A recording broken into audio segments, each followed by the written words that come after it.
Ito po yung tatlong klase ng welding rod or electrode na saleable sa hardware store at yung kanyang sizes. So ang common na binibili ng mga welder or ng mga ironman, yung size na 332 at 6013. So ito yung mga difference. Ito po yung pinaka gusto ng mga welder na bilhin, yung meron siyang 5-star. Ang tawag nila dyan, welding rod special.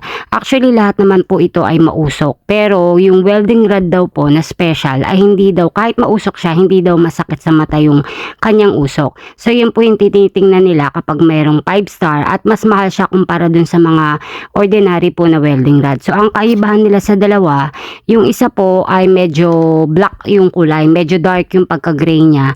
At yung merong pong 5-star, hindi siya masyadong dark at medyo mahaba siya kumpara dun sa ordinary. And lastly, ito pong welding rod na pang stainless. So, ang pagbili sa kanya ay hindi po per kilo, per piece po siya. So, yung mga welding rod po na pang stainless ay medyo manipis at medyo payat at maikli.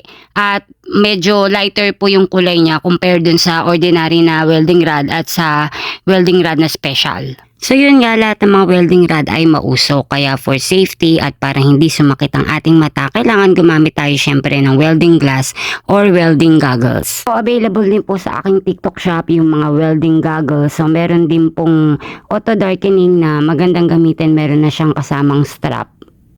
Pero syempre kahit may welding goggles or welding glass, kailangan pag-ingatan pa rin yung mata after mag-welding. So sabi ng mga welder, hindi sila nagbabasa ng mukha or naghihilamos after mag-welding.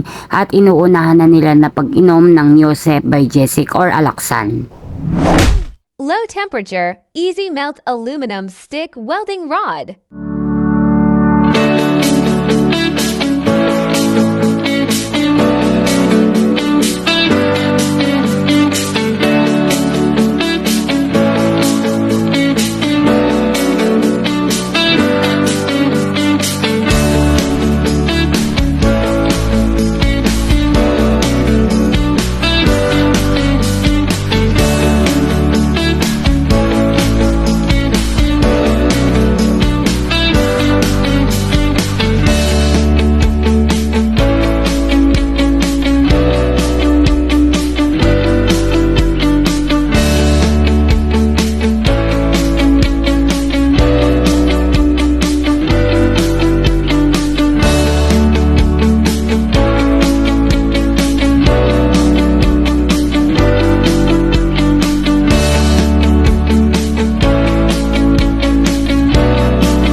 Available at Dolly Santos and Dolly Santos TikTok shop.